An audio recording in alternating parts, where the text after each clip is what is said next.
जब मेरी दोबारा जिंदगी शुरू हुई, मैं उसी पल लौटा जब मेट्रो में मुझ पर चोरी छिपे फोटो खींचने का झूठा इल्जाम लगाया गया था। सामने वही दो टेढ़े चेहरे थे और कानों में वही तीखी औरत की आवाज गूंज रही थी, लेकिन इस बार मैं मुस्कुरा रहा था। मेरा नाम चेन पिंगन है। पिछली जिंदगी में मेरी बर्बादी की शुरुआत इसी मेट्रो से हुई थी। मुझ पर झूठा इल्जाम लगा, पूरे इंटरनेट पर बदनाम किया गया, नौकरी चली गई, माता पिता ने रिश्ता तोड़ लिया और मेरी मंगेतर ने सगाई खत्म कर दी। आखिर में मैं ये सब सह नहीं पाया और छत से कूदकर अपनी जान दे दी। लेकिन अब मैं वापस आ चुका था। जैसे ही कैमरा मेरे सामने आया, मैंने शांति से अपनी बाजू चढ़ाई और उनके हैरान चेहरों के सामने मुक्का उठा दिया। चटाक! उस थप्पड़ की आवाज ने पूरे डिब्बे का शोर दबा दिया। एक पल में मेट्रो शांत हो गई। सब लोग सन्न रह गए। सूजन ने सूजा हुआ गाल पकड़ लिया। उसकी आंखें फटी रह गईं। कुछ सेकंड बाद वो चीख पड़ी, तुमने मुझे मारा? एक तुम जैसे गरीब आदमी की इतनी हिम्मत! वो पागलों की तरह मेरी तरफ झपटी। मैं एक कदम हट गया और फोन से वीडियो बना रही। ये लिन के घुटने के पीछे जोरदार लात मार दी। ये लिन दर्द से चीखती हुई घुटनों पर गिर पड़ी। मैं तुरंत मुड़ा। सूजन का दोबारा उठता हाथ पकड़कर उसकी कलाई मोड़ी और पहले से भी ज्यादा जोरदार थप्पड़ जड़ दिया। वो आधा चक्कर घूमकर ये लिन के पास गिर पड़ी। उसके होंठ से खून बहने लगा। पूरे डिब्बे में लोगों ने दबी सांस ली। मैंने आराम से अपना सूट का कॉलर ठीक किया। पिछली जिंदगी में मैं लाख सफाई देता रहा, लेकिन किसी ने मेरी बात नहीं सुनी। इस बार मैं सिर्फ उसी भाषा में जवाब दे रहा था जिसे ये लोग सबसे अच्छी तरह समझते थे। तुम औरत पर हाथ कैसे उठा सकते हो? भीड़ से एक युवक आगे आया। मैंने उसकी तरफ देखा। जब ये दोनों मुझ पर झूठा इल्जाम लगा रही थी, तब तुमने नहीं देखा? वो पल भर रुका। वो तो नहीं देखा, लेकिन तुम्हें इन्हें मारते देखा है। मुझे हंसी आ गई। तो जो तुमने नहीं देखा, क्या वो हुआ ही नहीं? उसका चेहरा लाल पड़ गया, लेकिन फिर भी बोला, जो भी हो, औरत को मारना गलत है। अगर तुम्हारे मन में चोरी नहीं थी तो हाथ क्यों उठाया? तभी मेट्रो सिक्योरिटी की वर्दी पहने एक आदमी भीड़ चीरता हुआ अंदर आया। यहाँ किसने मारपीट की? उसने जमीन पर बैठी दोनों लड़कियों को देखा और तुरंत सूजन को उठाया। मैडम, आप ठीक हैं? मैं उसे अच्छी तरह पहचानता था। जाओ लिजन। पिछली जिंदगी में इसी आदमी ने मेरा फोन छीन लिया था और झूठ बोल दिया था कि सीसीटीवी खराब है, जिससे मैं कभी अपनी बेगुनाही साबित नहीं कर पाया। सूजन ने उसे देखते ही रोना शुरू कर दिया। सिक्योरिटी भाई, यही आदमी हमारी चोरी छिपे फोटो खींच रहा था। हमने पकड़ लिया तो इसने हमें मार दिया। जाओ लिजन ने मेरी तरफ उंगली तान दी। अपना फोन मुझे दे दो। मैं उसकी तरफ देखकर मुस्कुराया। मेरी मुस्कान देखकर उसके चेहरे पर घबराहट साफ दिखाई देने लगी, क्योंकि मैंने अपनी आंखों से तुम्हें लोगों को मारते देखा है। मैंने बहस करने के बजाय सीधे अपना फोन निकाला और 110 पर कॉल लगा दिया। हेलो पुलिस, मैं मेट्रो में हूँ। कुछ लोगों ने मुझ पर चोरी छिपे फोटो खींचने का झूठा इल्जाम लगाया है और अब मेरा फोन छीनने की कोशिश कर रहे हैं। मेरी बात सुनते ही पूरा डिब्बा शांत हो गया। जाओ लिजन भी भौएं सिकोड़कर मुझे देखने लगा। क्या नाटक कर रहे हो? मैंने कॉल काटकर उसकी आंखों में देखते हुए कहा, पहली बात, तुम पुलिस नहीं हो। मुझे आदेश देने का तुम्हारे पास कोई अधिकार नहीं। दूसरी बात, मुझे ये मत कहना कि सीसीटीवी खराब है। इस डिब्बे में एक नहीं, कई कैमरा लगे हैं और वीडियो बनाने वाले भी सिर्फ एक दो लोग नहीं हैं। इतना कहते हुए मेरी नजर भीड़ में घूमी और एक कोने में खड़े कैप पहने युवक पर जाकर रुकी, जो चुपचाप अपना फोन नीचे कर रहा था। पिछली जिंदगी में मेरी मौत के बाद उसी के अपलोड किए हुए वीडियो ने मेरी बेगुनाही साबित की थी, लेकिन तब तक बहुत देर हो चुकी थी। इस बार मैं सच को पहले ही गवाही देने के लिए सामने लाऊंगा। पुलिस स्टेशन के पूछताछ वाले कमरे में माहौल भारी था। कोने में लगा पुराना एयर कंडीशनर लगातार आवाज कर रहा था। मेरे सामने बयान लिख रहा ऑफिसर करीब 40 साल का था। आंखों के नीचे सूजन लटक रही थी और वो बार बार पेन मेज पर बजा रहा था। उसके चेहरे पर साफ झुंझलाहट थी। बताओ, तुमने मारपीट क्यों की? मैंने शुरू से आखिर तक पूरी घटना बता दी। उन्होंने पहले मेरी बेइज्जती की, फिर झूठा इल्जाम लगाया। उसके बाद ही मैंने जवाब दिया, ये सेल्फ डिफेंस है। ऑफिसर की पेन रुक गई। Self defence? किसी की नाक टेढ़ी कर देना भी सेल्फ डिफेंस होता है? मैंने बिना घबराए कहा, कानून में कहीं नहीं लिखा कि कोई आपकी बेइज्जती करे और आप चुपचाप खड़े रहें। ऑफिसर आगे झुक गया। चेन पिंगन, अपना रवैया ठीक रखो। सामने वाली लड़की ने तुम्हारे खिलाफ जानबूझकर चोट पहुंचाने की शिकायत की है। अगर मेडिकल रिपोर्ट में चोट गंभीर निकली तो कई साल जेल में सड़ोगे। तुम्हारा पूरा भविष्य खत्म हो जाएगा। वही बातें, बिल्कुल वही शब्द। पिछली जिंदगी में भी उसने इसी कमरे में मुझसे यही कहा था। यहीं से मेरी जिंदगी पूरी तरह बर्बाद हुई थी। बाद में मुझे पता चला कि सूजन कोई मासूम लड़की नहीं थी। वो एक इंटरनेट इन्फ्लुएंसर थी जो लोगों को फंसाकर उनसे पैसे ऐंठती थी, और शहर में ऊंचे पद पर बैठा उसका चाचा ही उसका सबसे बड़ा सहारा था। लेकिन इस बार सब कुछ अलग था। मैंने उसकी आंखों में देखते हुए कहा, ऑफिसर, मुझे भी रिपोर्ट दर्ज करानी है। मैं उन लोगों पर बदनामी फैलाने और झूठा केस बनाकर फंसाने का मुकदमा करना चाहता हूँ। उन्होंने सार्वजनिक जगह पर झूठी बातें फैलाकर मेरी इज्जत खराब की है और मुझे मानसिक रूप से भारी नुकसान पहुंचाया है। ऑफिसर का चेहरा तुरंत सख्त हो गया। तो अब तुम उन्हीं पर इल्जाम लगाओगे? मैं शांत रहा। मैं सिर्फ सच बता रहा हूँ और अपने कानूनी अधिकार का इस्तेमाल कर रहा हूँ। वो मेज पर हाथ मारकर बोला, सच यही है कि तुमने लोगों को घायल किया है। मैंने उसकी बात अनसुनी कर दी। मेट्रो सिक्योरिटी गार्ड जाओ लिजुन ने भी अपनी ड्यूटी नहीं निभाई। हो सकता है वो उन लोगों का साथी हो, उसके खिलाफ कार्रवाई करने का अधिकार भी मैं सुरक्षित रखता हूँ। नियम के मुताबिक सीसीटीवी रिकॉर्डिंग कम से कम 30 दिन तक सुरक्षित रहती है। जिस डिब्बे में मैं था उसके आगे पीछे भी कैमरा लगे थे। मैं जहां खड़ा था वहां ब्लाइंड स्पॉट होना नामुमकिन है। अगर पुलिस कहेगी कि कैमरा खराब थे तो मैं लॉयर के जरिए जुडिशियल इन्वेस्टिगेशन की मांग करूंगा। मेरी बात खत्म होते ही पूरा कमरा शांत हो गया। ऑफिसर का चेहरा बदल गया। वो लगातार मेरी तरफ घूरता रहा। उसी समय पूछताछ वाले कमरे का दरवाजा खुला। एक युवा महिला पुलिस ऑफिसर तेजी से अंदर आई। वो ऑफिसर के कान में कुछ कहकर पीछे हट गई। उसकी बात सुनते ही ऑफिसर ने मेरी तरफ देखा। चैन पिंगन, तुम्हारी मंगेतर आई है, उसके साथ उसका एक दोस्त भी है, दोनों तुमसे मिलना चाहते हैं। लिन शिनरू। ये नाम सुनते ही ऐसा लगा जैसे किसी ने दिल पे जंग लगी सुई फेर दी हो।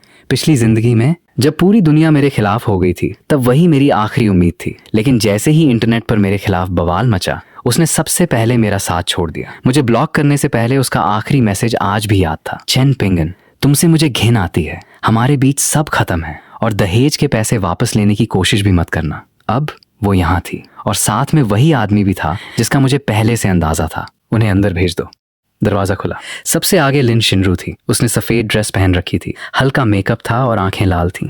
उसके पीछे अंदर आया जिया डफंग, मेरा कॉलेज क्लासमेट। घर में बहुत पैसा था और कॉलेज के दिनों से ही लिन शिनरू के पीछे घूमता रहता था। उसने महंगे ब्रांड के कपड़े पहन रखे थे और उसकी कलाई पर बंधी रिचर्ड मिले वॉच की चमक पूरे कमरे में अलग ही दिखाई दे रही थी। उसे देखते ही मैं मुस्कुरा दिया। बहुत अच्छा। पिछली जिंदगी के सारे दुश्मन आज एक ही जगह इकट्ठा हो गए थे।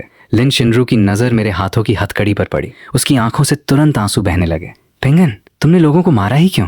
तुम्हें पता भी है मामला कितना बड़ा हो गया है? उसकी पहली बात चिंता नहीं, सीधा इल्जाम थी। मैं चुपचाप उसे देखता रहा। तभी जिया डफंग बोला, पूरा इंटरनेट फट चुका है। हर जगह लोग तुम्हें चोरी छिपे फोटो खींचने वाला, हिंसक और विकृत इंसान बता रहे हैं। सोचो शिनरू की कितनी बदनामी हो रही है। इतना कहकर उसने सहजता से अपना हाथ लिन शिनरू के कंधे पर रख दिया। लिन शिनरू ने उसे हटाया नहीं, बल्कि हल्का सा उसकी तरफ झुक गई। वो दृश्य देखकर मेरा दिल ठंडा पड़ गया। पिछली जिंदगी में मैं इन्हीं दोनों की तुम्हारे भले के लिए वाली बातों में आ गया था। जब मुझे नौकरी से निकाला गया, कर्ज में डूब गया, तब न्यूज में देखा कि दोनों की सगाई हो चुकी थी। तभी समझ आया असल में ये दोनों पहले से ही एक दूसरे के थे। मूर्ख सिर्फ मैं था। मैंने शांत स्वर में पूछा, इतना बड़ा मामला बन गया है? जिया डफंग हंस पड़ा। बड़ा? बहुत बड़ा। उसने अपना नया फोन निकालकर मेरे सामने कर दिया। देख लो, अब तुम इंटरनेट सेलिब्रिटी बन चुके हो। स्क्रीन पर मेरी साफ तस्वीर थी। मेरे बगल की दोनों लड़कियों के चेहरे ब्लर किए गए थे। कमेंट सेक्शन गालियों से भरा पड़ा था। सबसे ऊपर किसी ने मेरा आईडी कार्ड, घर का पता और कंपनी की जानकारी तक अपलोड कर दी थी। लिन शिनरू कांपती आवाज में बोली, जल्दी उनसे माफी मांग लो। कुछ पैसे देकर मामला खत्म कर दो। अगर वो वेबो पोस्ट डिलीट कर दें और माफी का बयान जारी कर दें तो अभी भी सब ठीक हो सकता है। जिया डफंग तुरंत बोला, पिंगन, मेरी बात मानो। सूजन के परिवार की पहुंच बहुत ऊपर तक है। तुम उनसे नहीं जीत सकते। सबके सामने माफी मांग लो, थोड़ा कॉम्पेंसेशन दे दो और मामला खत्म कर दो। अगर पैसे नहीं हैं तो मैं उधार दे दूंगा। बस मार्केट रेट के हिसाब से इंटरेस्ट देना होगा। वो खुद को बड़ा नेक इंसान दिखा रहा था, लेकिन जिस मार्केट रेट इंटरेस्ट की बात कर रहा था उसका मतलब मैं अच्छी तरह जानता था। पिंगन, सुन रहे हो ना? मेरे चुप रहने पर लिन शिनरू और बेचैन हो गई। जिया डफंग तुम्हारी मदद करना चाहता है। अब भी क्या सोच रहे हो? जल्दी मान जाओ। क्या सच में चाहते हो कि कंपनी भी तुम्हें नौकरी से निकाल दे? उसके चेहरे पर चिंता और बेचैनी थी, लेकिन मुझे साफ समझ आ गया उसे मेरी बेगुनाही से ज्यादा अपनी जिंदगी की फिक्र थी। उसी समय पूछताछ वाले कमरे का दरवाजा फिर खुला। ऑफिसर माँ एक फाइल लेकर अंदर आया और उसे मेज पर पटक दिया। चैन पिंगन, ये सेटलमेंट एग्रीमेंट है। सामने वाली पार्टी चाहती है कि तुम 5 लाख रुपए मुआवजा दो और पब्लिक अपॉलॉजी वीडियो रिकॉर्ड करो। अगर साइन कर दोगे तो मामला यहीं खत्म हो जाएगा। 5 लाख रुपए, फिर वही रकम। पिछली जिंदगी में भी उन्होंने मुझ पर इसी रकम का दबाव बनाया था। जल्दी साइन करो, लिन शिनरू ने घबरा कर कहा। मैंने एग्रीमेंट की तरफ देखा तक नहीं, मेरी नजर सिर्फ उसी पर थी। लिन शिनरू, क्या तुम्हें मुझ पर भरोसा है? कमरे में सन्नाटा छा गया। सबकी नजरें उसी पर टिक गईं। मैंने दोबारा पूछा, क्या तुम्हें यकीन है कि मैंने चोरी छिपे फोटो नहीं खींची? वो कुछ पल चुप रही, फिर बोली, अब ये पूछने से क्या होगा? तुमने फोटो खींची या नहीं, इससे कोई फर्क नहीं पड़ता। सबने तुम्हें लोगों को मारते देखा है। क्या तुम थोड़ा मैच्योर नहीं बन सकते? कोई फर्क नहीं पड़ता। मैं हल्का सा मुस्कुराया। तो उसके लिए मेरी बेगुनाही की कोई कीमत नहीं थी। तभी जिया डफंग विजेता की तरह आगे आया। पिंगन, शिनरू तुम्हारे भले के लिए ही कह रही हैं। आज के जमाने में सच से फर्क नहीं पड़ता। लोग जिस बात पर यकीन करते हैं बस वही सच बन जाता है। उसने एग्रीमेंट उठाकर साइन वाली जगह दिखाई। साइन कर दो। 5 लाख रुपए मैं अभी ट्रांसफर कर देता हूँ। बाद में प्रॉमिसरी नोट लिख देना। बस एक माफी वाला वीडियो बना देना। 2-4 नरम बातें कहोगे, थोड़ी बेइज्जती सह लोगे। आदमी को झुकना भी आना चाहिए। तभी दरवाजे की दरार से 2 औरतों की हंसी सुनाई दी। वे सूजन और ये लिन थीं। सूजन हंसते हुए बोली, देखा, हम सोच रहे थे इसमें कितनी हिम्मत होगी, आखिर में तो झुकना ही पड़ा। ये लिन खिलखिलाई। 5 लाख रुपए! इस बार तो लॉटरी लग गई। आज रात सबसे महंगे जापानीज रेस्टोरेंट चलेंगे, उस गरीब आदमी से ही बिल भरवाएंगे। हा हा हा हा। उनकी आवाज धीमी थी, लेकिन हर शब्द मेरे कानों में साफ पड़ रहा था। बाकी लोग जैसे कुछ सुन ही नहीं पाए। ऑफिसर माँ ने मेज पर हाथ मारा। जल्दी साइन करो, समय बर्बाद मत करो। मैंने सामने खड़े हर चेहरे को देखा। जिया डफंग, जो पैसे से मेरी इज्जत खरीदना चाहता था, लिन शिनरू, जो मुझे झूठा जुर्म कबूल करवाना चाहती थी, और बाहर खड़ी वे दोनों औरतें जो पहले ही अपनी जीत का जश्न मना रही थीं। इन सब ने मिलकर मेरे लिए वही जाल बिछाया था जिसमें मैं पिछली जिंदगी में बर्बाद हो गया था। लेकिन इस बार ऐसा नहीं होगा। मैंने धीरे से पेन उठा ली। मुझे पेन उठाते देख लिन शिनरू, जिया डफंग और ऑफिसर माँ तीनों ने राहत की सांस ली। अगले ही पल मैंने पेन पूरी ताकत से मेज पर दे मारी। ये एग्रीमेंट मैं साइन नहीं करूंगा। 5 लाख रुपए, 1 रुपया भी नहीं दूंगा। और माफी वाला वीडियो, उसका सपना देखना छोड़ दो। एक पल में पूरे कमरे की हवा जैसे जम गई। चेन पिंगन, क्या तुम पागल हो गए हो? सबसे पहले लिन शिनरू चीखी। तुम्हें पता भी है इसका अंजाम क्या होगा? ऑफिसर माँ गुस्से में मेज पर हाथ मारते हुए गर्जा। लगता है जब तक जेल नहीं जाओगे अक्ल नहीं आएगी। कोई है, इसे हिरासत में लो। 2 युवा पुलिस ऑफिसर तुरंत हथकड़ी लेकर मेरी तरफ बढ़े। उधर जिया डफंग का चेहरा भी ठंडा पड़ चुका था। वो मेरे करीब आकर धीमी आवाज में बोला, चेन पिंगन, मैंने तुम्हें मौका दिया था, लेकिन तुमने मेरी इज्जत की कोई कीमत नहीं समझी। अब जब मेरी बात नहीं मानी तो अंदर जाकर इसका अंजाम भुगतना। मैंने उसके टेढ़े चेहरे को देखा। मेरे मन में सिर्फ एक ही एहसास था, बदला। मैं मुस्कुराया। मुझे हिरासत में लेना है? जरूर ले लो। मैंने खुद ही दोनों हाथ आगे बढ़ा दिए। लेकिन हथकड़ी लगाने से पहले बेहतर होगा कि तुम लोग एक दिलचस्प चीज देख लो। मेरी बात पूरी होते ही पूछताछ वाले कमरे का दरवाजा जोर से खुला। एक अधेड़ उम्र का आदमी अंदर आया। उसने ऊंचे पद की पुलिस यूनिफॉर्म पहन रखी थी। उसके चेहरे का रौब ऐसा था कि पूरा कमरा एक पल में शांत हो गया। उसके पीछे 2 अधिकारी रिकॉर्डिंग डिवाइस लिए अंदर आए। ऑफिसर माँ ने जैसे ही उसे देखा, वो कुर्सी से उछल पड़ा। जियांग डायरेक्टर, आप यहाँ कैसे? जियांग डायरेक्टर ने उसकी तरफ देखा तक नहीं। वो सीधे कंप्यूटर के पास गया और अपने साथ आए अधिकारी से बोला, 5 मिनट पहले justice will never be absent नाम के अकाउंट से अपलोड हुआ वीडियो चलाओ। सब ध्यान से देखेंगे। कुछ ही सेकंड में वीडियो दीवार पर चलने लगा। कैमरा थोड़ा हिल रहा था, लेकिन आवाज बिल्कुल साफ थी। मेट्रो के डिब्बे में सूजन और ये लिन ने पहले एक दूसरे की तरफ देखा। फिर सूजन जानबूझकर लड़खड़ाई और सीधे आकर मुझसे टकरा गई। अगले ही पल वो चीखी, तुम क्या कर रहे हो? तुम मेरे फोटो खींच रहे हो। पूछताछ वाले कमरे में वही आवाज गूंज उठी। स्क्रीन पर मैं साफ दिखाई दे रहा था। मेरे चेहरे पर सिर्फ हैरानी थी। मैं कुछ बोल भी नहीं पाया था कि भीड़ मुझे गालियां देने लगी। हर गाली पिछली जिंदगी के घाव फिर से खोल रही थी। लेकिन इस बार पूरा सच सबके सामने था। मैंने कमरे में मौजूद लोगों की तरफ देखा। ऑफिसर माँ का चेहरा सफेद पड़ चुका था। माथे पर पसीना चमक रहा था। जिया डफंग की मुस्कान गायब हो चुकी थी। वो स्क्रीन को घूरे जा रहा था। उधर लिन शिनरू ने अनजाने में अपना मुंह ढक लिया। उसका शरीर कांप रहा था। उसकी आंखों में पहले हैरानी, फिर शर्म और डर उतर आया। वीडियो अभी खत्म नहीं हुआ था। उसमें साफ दिख रहा था कि भीड़ मुझे घेर लेती है। सिक्योरिटी गार्ड जाओ लिजन मुझे बेरहमी से पकड़कर दीवार से लगा देता है, और दूसरी तरफ सूजन और ये लिन भीड़ के पीछे खड़ी मुस्कुरा रही थी। वीडियो के आखिर में कैमरा उनके फोन की चैट पर रुक गया। उसमें साफ लिखा था, काम हो गया, अब मेरे इशारे का इंतजार करना। इस बार किसी भी हालत में इसे पूरी तरह बर्बाद करना है। वीडियो खत्म होते ही स्क्रीन काली हो गई, लेकिन उसमें दिखी सूजन और ये लिन की मुस्कुराती शक्लें वहां मौजूद हर इंसान के दिमाग में छप चुकी थीं। नहीं, ये झूठ है, ये वीडियो फेक है। सूजन चीखती हुई अंदर घुसी और कंप्यूटर की तरफ झपटी, लेकिन पास खड़े पुलिस ऑफिसर ने तुरंत उसकी बांह पकड़कर उसे मेज पर दबा दिया। दूसरी तरफ ये लिन वहीं जमीन पर बैठ गई। उसकी आंखें खाली थीं और वो बड़बड़ाने लगी। ऑफिसर माँ के होंठ कांप रहे थे। उधर जिया डफंग का चेहरा सफेद, फिर लाल और फिर नीला पड़ने लगा। उसे महसूस हो रहा था कि कमरे में मौजूद हर निगाह उसी पर टिकी है। मैं धीरे धीरे खड़ा हो गया। हथकड़ी आपस में टकराई और उसकी धातु की आवाज पूरे कमरे में गूंज गई।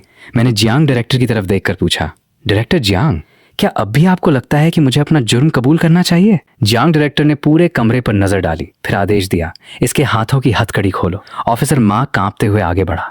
उसने जल्दी से चाबी निकालकर हथकड़ी खोल दी। मेरी कलाई पर पड़े लाल निशान देखते ही जियांग डायरेक्टर की आंखें ठंडी पड़ गईं। वो अचानक गर्जा, माँ बाओगो। ऑफिसर माँ के पैर जवाब दे गए। वो धड़ाम से घुटनों पर गिर पड़ा। जियांग डायरेक्टर ने ठंडी आवाज में कहा, तुम्हारे मामले की जांच डिसिप्लिन इंस्पेक्शन कमीशन करेगी। अब अपने सीने से बैज उतार दो। ये सुनते ही माँ बाओगो पूरी तरह टूट गया। वो जमीन पर ऐसे बैठ गया जैसे शरीर से सारी ताकत निकल गई हो। फिर जियांग डायरेक्टर ने सूजन और ये लिन की तरफ देखा। तुम दोनों पर बदनामी फैलाने, झूठा केस बनाकर फंसाने और जबरन पैसे ऐंठने के पर्याप्त सबूत हैं। अभी गिरफ्तार करो। दोनों से अलग अलग पूछताछ होगी। पुलिस ऑफिसर दोनों को पकड़कर बाहर ले जाने लगे। अब जाकर उन्हें अपनी हालत का एहसास हुआ। सूजन पूरी ताकत से चीखने लगी, मुझे छू कर तो देखो, तुम जानते भी हो मैं कौन हूं। जियांग डायरेक्टर ने तिरस्कार से उसकी तरफ देखा। आज तुम्हें बचाने कोई भी आ जाए फिर भी नहीं बचा पाएगा। जो लोग कानून की इज्जत को चलते हैं उन्हें हम कभी नहीं छोड़ते। उसने हाथ से इशारा किया। अगले ही पल सूजन और ये लिन को घसीटते हुए बाहर ले जाया गया। उनकी चीखें और गालियां धीरे धीरे गलियारे में खो गईं। सब कुछ संभालने के बाद जियांग डायरेक्टर भी अपने लोगों के साथ बाहर निकल गया। जाने से पहले उसने मेरी तरफ एक गहरी नजर डाली। कमरे में फिर सन्नाटा छा गया। कुछ देर बाद जिया डफंग बड़ी मुश्किल से मुस्कुराया और मेरी तरफ बढ़ा। वो पिंगन, सब एक गलत फहमी थी। इतना कहकर उसने मेरा कंधा थपथपाने के लिए हाथ बढ़ाया। मैं एक कदम पीछे हट गया। उसका हाथ हवा में ही रुक गया। मैंने उसकी आंखों में देखते हुए कहा, सच में? अभी कुछ देर पहले तो तुम कह रहे थे कि सच से कोई फर्क नहीं पड़ता, बस सिर झुका लो और मामला खत्म हो जाएगा। अब क्या हुआ? जिया दफंग का चेहरा शर्म से लाल पड़ गया। वो एक शब्द भी नहीं बोल पाया। मैंने ठंडे स्वर में कहा, जिया दफंग, अपनी ये झूठी हमदर्दी अपने पास रखो। तुम्हारे मन में क्या चल रहा है मैं अच्छी तरह जानता हूं। आज के बाद कभी मेरे सामने मत आना। इतना कहकर मैंने उसकी तरफ से नजर हटाई और लिन शिनरू की तरफ देखा। वो वहीं खड़ी थी। उसके हाथ पैर जैसे सुन्न पड़ गए थे। रोते रोते उसकी आंखों का मेकअप फैल चुका था। वो कांपती आवाज में बोली, पिंगन, मुझे माफ कर दो। मुझे तुम पर भरोसा करना चाहिए था। उसने मेरा कपड़ा पकड़ने के लिए हाथ बढ़ाया। शायद उसे अब भी उम्मीद थी कि मैं उसे माफ कर दूंगा। मैंने शांत स्वर में पूछा, अगर आज ये वीडियो सामने नहीं आता तो क्या तुम मुझे इसी तरह बर्बाद होते देखती रहती? फिर जिया डफंग की मदद स्वीकार करके अपनी नई जिंदगी शुरू कर देती? लिन शिनरू घबराकर सिर हिलाने लगी। नहीं, ऐसी बात नहीं है। तुम मेरे बारे में ऐसा कैसे सोच सकते हो? उसकी आंखों से लगातार आंसू बह रहे थे, लेकिन उसकी सफाई अब मेरे लिए खोखली थी। मैंने उसकी आंखों में देखते हुए पूछा, लिन शिनरू, दिल पर हाथ रखकर बताओ, क्या तुमने कभी सच में मुझसे प्यार किया था? वो पूरी तरह चुप हो गई। चेहरे का सारा रंग उड़ चुका था। शायद जब मेरी सालाना सैलरी 3 लाख रुपए थी, जब मैं उसके लिए महंगे बैग खरीद सकता था, उसे अच्छे रेस्टोरेंट ले जा सकता था, तब उसने मुझसे प्यार किया होगा। लेकिन जैसी ही मुसीबत आई, जैसे ही मैं उसके लिए बोझ बनने लगा, उसका प्यार भी खत्म हो गया। पास खड़ा जिया डफंग तिलमिला उठा। उसने लिन शिनरू को पीछे खींच लिया। चेन पिंगन, शिनरू पर झूठे इल्जाम मत लगाओ। वो कैसी लड़की है मैं तुमसे बेहतर जानता हूं। सिर्फ इसलिए कि आज मामला तुम्हारे पक्ष में हो गया, तुम सारी गलती उसी पर नहीं डाल सकते। मैंने ठंडी नजर से उसे देखा। ये हमारे बीच की बात है, बीच में बोलने का तुम्हें कोई हक नहीं। वो गुस्से से बोला, मैं बोलूंगा। एक वीडियो से कुछ नहीं बदलता। जिस वीडियो में तुम लोगों को मार रहे हो वो अभी भी इंटरनेट पर है। मैं शांत रहा। मैंने सेल्फ डिफेंस में हाथ उठाया था। जिसने पूरा वीडियो देखा होगा वो खुद फैसला कर लेगा। जिया डफंग हंस पड़ा। इंटरनेट पर लोग खुद फैसला नहीं करते, उन्हें जैसा दिखाया जाता है वे वही मानते हैं। चेन पिंगन, मैं आखिरी बार कह रहा हूँ, शिनरू से माफी मांग लो। मैं ये मामला दबा दूंगा, वरना दूसरी बार होने वाले इंटरनेट अटैक के लिए तैयार रहना। इतना कहकर वो रोती हुई लिन शिनरू को लेकर बाहर चला गया। दरवाजे तक पहुंचकर भी उसने एक बार पीछे मुड़कर मुझे देखा। मैंने मन ही मन कहा, दूसरी बार इंटरनेट अटैक, मैं उसका इंतजार करूंगा। पुलिस स्टेशन से बाहर निकलते ही तेज धूप आंखों में चुभने लगी। मैंने फोन ऑन किया। मिस्ड कॉल्स और मैसेजेस की बाढ़ आ गई। सबसे पहले मैंने अपने माता पिता को कॉल करके बताया कि मैं ठीक हूँ। ये सिर्फ एक गलत फहमी थी, इसलिए उन्हें चिंता करने की जरूरत नहीं है। इसके बाद मैंने इंटरनेट खोला। जैसा मैंने सोचा था वैसा ही हुआ। पूरा वीडियो सामने आने के बाद इंटरनेट 2 हिस्सों में बंट चुका था। एक तरफ लोग मेरा समर्थन कर रहे थे, तो सच ये था, ये दोनों लड़कियां लोगों को फंसाकर पैसे ऐंठती थीं। चेन पिंगन ने बिल्कुल सही किया। लेकिन दूसरी तरफ कुछ बड़े मार्केटिंग अकाउंट्स फिर से माहौल बदलने में जुट गए। झूठा इल्जाम लगाना गलत है, लेकिन हिंसा भी सही नहीं हो सकती। फोटो खींचने का आरोप झूठा था, लेकिन मारपीट तो सच है। किसी भी वजह से किसी लड़की को इतनी बुरी तरह मारना सही नहीं। साफ था, सूजन और ये लिन के पीछे खड़ी एजेंसी अब लोगों का ध्यान झूठे इल्जाम से हटाकर सिर्फ मारपीट पर ले जाना चाहती थी। उसी समय कंपनी के ह्यूमन रिसोर्सेज डिपार्टमेंट का कॉल आया। चेन पिंगन, इंटरनेट पर चल रहे मामले को देखते हुए कंपनी मैनेजमेंट ने फैसला किया है कि तुम्हें फिलहाल सस्पेंड किया जाता है। कल ऑफिस आकर आगे की फॉर्मेलिटीज पूरी कर लेना। उसकी आवाज बिल्कुल ठंडी थी। पिछली जिंदगी की तरह इस बार भी उन्होंने मुझे सफाई देने का एक मौका तक नहीं दिया। उनकी नजर में मुसीबत में फंसा एम्प्लॉय सिर्फ बोझ होता है। मैंने कॉल काट दिया। मुझे हैरानी नहीं हुई, तूफान अभी बस शुरू हुआ था। लेकिन अब मैं पिछली जिंदगी वाला चेन पिंगन नहीं था। मैंने कॉन्टैक्ट लिस्ट खोली और एक नाम पर उंगली रुक गई, लियू रुयान। उसकी लॉ फर्म शहर के सबसे व्यस्त सीबीडी में थी। पूरी एक मंजिल उसी की थी। जब मैं वहां पहुंचा, वो खिड़की के सामने खड़ी फोन पर बात कर रही थी। उसकी आवाज तेज, साफ और आत्मविश्वास से भरी थी। कॉल खत्म होते ही वो मेरी तरफ मुड़ी। उसकी नजर सिर से पांव तक मुझ पर घूमी, जैसे मुझे परख रही हो। चेन पिंगन जी, मेट्रो वाले केस के वही व्यक्ति? हाँ। वो मेरे सामने बैठ गई और बोली, मेरी कंसल्टिंग फी 5,000 रुपए प्रति घंटा है, फिर भी मुझसे मिलना चाहते हो? मैंने बैंक कार्ड उसके सामने रख दिया। इसमें 2 लाख रुपए हैं। फिलहाल इसे लॉयर फी समझ लीजिए। अगर कम पड़े तो बाकी का इंतजाम भी कर लूंगा। ये मेरी कई सालों की पूरी बचत। पिछली जिंदगी में यही पैसा मैं लिन शिनरू के साथ नए घर की डाउन पेमेंट के लिए रखने वाला था। लेकिन आखिर में वही रकम उसके पास चली गई। लियू रुयान ने कार्ड की तरफ देखा, मगर उसे उठाया नहीं। पैसे कोई समस्या नहीं है, मैं सिर्फ चुनौती भरे केसेस लेती हूँ। पहले ये बताओ तुम्हारी मांग क्या है? मैंने बिना रुके कहा, मेरी 4 मांगे हैं। पहली, मैं सूजन, ये लिन और उनके पीछे की एजेंसी पर केस करना चाहता हूँ। उन पर बदनामी फैलाने, झूठा इल्जाम लगाने और जबरन पैसे ऐंठने का मुकदमा करूंगा। मैं चाहता हूं कि कानून उन्हें ऐसी सजा दे कि वे फिर कभी किसी और की जिंदगी बर्बाद न कर सकें। दूसरी, मैं मेट्रो कंपनी और सिक्योरिटी गार्ड जाओ लिजिन पर भी केस करूंगा। उन्होंने अपनी ड्यूटी नहीं निभाई और मुझे भारी नुकसान पहुंचाया। मैं चाहता हूं कि वे सार्वजनिक माफी मांगें और मेरे मानसिक नुकसान की भरपाई करें। तीसरी, जिन मार्केटिंग अकाउंट्स और इंटरनेट इन्फ्लुएंसर्स ने बिना सच जाने मेरे खिलाफ झूठा माहौल बनाया, मैं उनकी भी कानूनी जिम्मेदारी तय करवाऊंगा। और चौथी, मैं फेंग हुआ ग्रुप पर भी केस करूंगा। बिना किसी जांच के मुझे सस्पेंड करना गैर कानूनी था। मैं अपनी जॉब वापस चाहता हूं और हुए नुकसान का पूरा मुआवजा भी। मेरी बात सुनकर लियू रुयन हल्का सा मुस्कुराई। दिलचस्प, यानी तुम उन सभी लोगों के खिलाफ एक साथ लड़ना चाहते हो जिन्होंने तुम्हें नुकसान पहुंचाया? मैंने शांत स्वर में कहा, मैंने किसी से दुश्मनी शुरू नहीं की, लेकिन जिसने मुझे बर्बाद करने की कोशिश की उसे उसकी कीमत चुकानी होगी। लियू रुयन ने मेज पर उंगलियां हल्के से थपथपाईं। जिन लोगों से तुम टकराना चाहते हो उन्हें हल्के में मत लेना। सूजन के पीछे प्रोफेशनल ब्लैक पीआर कंपनी है। मेट्रो कंपनी एक स्टेट ओन्ड एंटरप्राइज है। मार्केटिंग अकाउंट्स के पीछे बड़े कैपिटल का सहारा है और फेंग हुआ ग्रुप भी इस शहर की सबसे बड़ी कंपनीज में से एक है। मैंने उसकी आंखों में देखते हुए कहा, इसीलिए तो मैं तुम्हारे पास आया हूँ।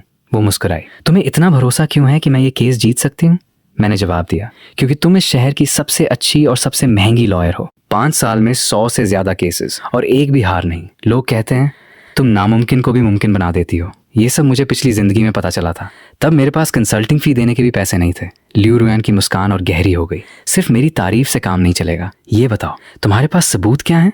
मैंने अपना बैग खोला और एक यूएसबी ड्राइव उसके सामने रख दी। मेरे सारे जवाब इसके अंदर हैं। उसने बिना देर किए यूएसबी अपने लैपटॉप में लगा दी। यूएसबी खोलते ही सबसे पहले पूरा वीडियो चला। उसके बाद एक डॉक्यूमेंट खुला। उसमें पिछले 1 साल में सूजन और ये लिन द्वारा 3 अलग अलग पुरुषों को फंसाकर पैसे ऐंठने के सभी रिकॉर्ड थे। समय, जगह, पीड़ितों की पहचान और उनसे वसूली गई रकम तक सब दर्ज था। ये सारी जानकारी मैंने पिछली जिंदगी की यादों के आधार पर जुटाई थी। तब उन पीड़ितों ने बदनामी के डर से चुपचाप पैसे देकर मामला खत्म कर दिया था। उसी चुप्पी ने सूजन और उसके गिरोह का हौसला बढ़ाया। लेकिन इस बार मैं उन सबको कानून के सामने लाने वाला था। डॉक्यूमेंट पढ़ते पढ़ते लियू रुयन की आंखें चमक उठीं। ये सब तुम्हें कहां से मिला? मैंने शांत स्वर में कहा, ये जरूरी नहीं है। जरूरी ये है कि क्या ये सब हमारे लिए हथियार बन सकता है? वो मुस्कुराई। हथियार? ये तो सीधा न्यूक्लियर बॉम्ब है। उसने लैपटॉप बंद किया और मेरी तरफ हाथ बढ़ाया। चेन पिंगन, ये केस मैं ले रही हूँ। Happy cooperation. मैंने भी उसका हाथ थाम लिया। Happy cooperation. फिर उसने कहा, लेकिन मेरी एक शर्त है। आज से मीडिया के सामने तुम क्या बोलोगे और क्या नहीं, सब पहले मुझसे तय होगा। मैं अपने क्लाइंट को बिना प्लानिंग के कुछ भी करने नहीं देती। मंजूर है, मैंने तुरंत जवाब दिया। उसने ऑफिस फोन उठाया। एमी, पीआर डिपार्टमेंट और लीगल डिपार्टमेंट को कॉन्फ्रेंस रूम में बुलाओ। हमारे पास एक बड़ा केस है। उसी पल मुझे एहसास हो गया, मेरा असली पलटवार अब शुरू होने वाला था। सिर्फ एक दिन में लियू रुयन ने सारी तैयारी पूरी कर ली। अगली सुबह लीगल नोटिस एक साथ सूजन की एजेंसी, मेट्रो कंपनी, फेंग हुआ ग्रुप और कई मार्केटिंग अकाउंट्स तक पहुंच गया। इसके बाद मेरे नाम पर प्रेस कॉन्फ्रेंस रखी गई। हॉल रिपोर्टर्स, कैमरास और फ्लैश लाइट से भरा हुआ था। मैं लियू रुयन के तैयार किए हुए सूट में शांत भाव से मंच पर बैठा था। सबसे पहले लियू रुयन ने पूरी घटना की सच्चाई बताई, फिर बिना एडिट किया हुआ पूरा वीडियो चला दिया। पूरा हॉल सन्न रह गया। इसके बाद उसने दूसरा बड़ा सबूत पेश किया, सूजन और ये लिन के पहले किए गए 3 ब्लैकमेल केसेस की जानकारी। पीड़ितों की पहचान छिपाई गई थी, लेकिन तरीका और सबूत साफ बता रहे थे कि ये एक संगठित क्रिमिनल गैंग था। लियू रुयन ने दृढ़ आवाज में कहा, मेरे क्लाइंट चेन पिंगान सिर्फ इंटरनेट वायलेंस का शिकार नहीं है, उसने एक पूरे क्रिमिनल नेटवर्क का पर्दाफाश किया है। हम सारे सबूत पुलिस और संबंधित विभागों को सौंप चुके हैं। हमें पूरा भरोसा है कि कानून सभी पीड़ितों को न्याय देगा। उसकी बात खत्म होते ही रिपोर्टर्स ने एक साथ सवाल पूछने शुरू कर दिए। चेन सर, ये सबूत आपको कहां से मिले? फेंग हुआ ग्रुप ने आपको सस्पेंड कर दिया है, इस पे आपका क्या कहना है? लॉयर लियू, आप कितने कॉम्पेंसेशन की मांग कर रही हैं? लियू रुयन ने हाथ उठाकर सबको शांत किया, फिर मुस्कुराते हुए माइक्रोफोन मेरी तरफ बढ़ा दिया।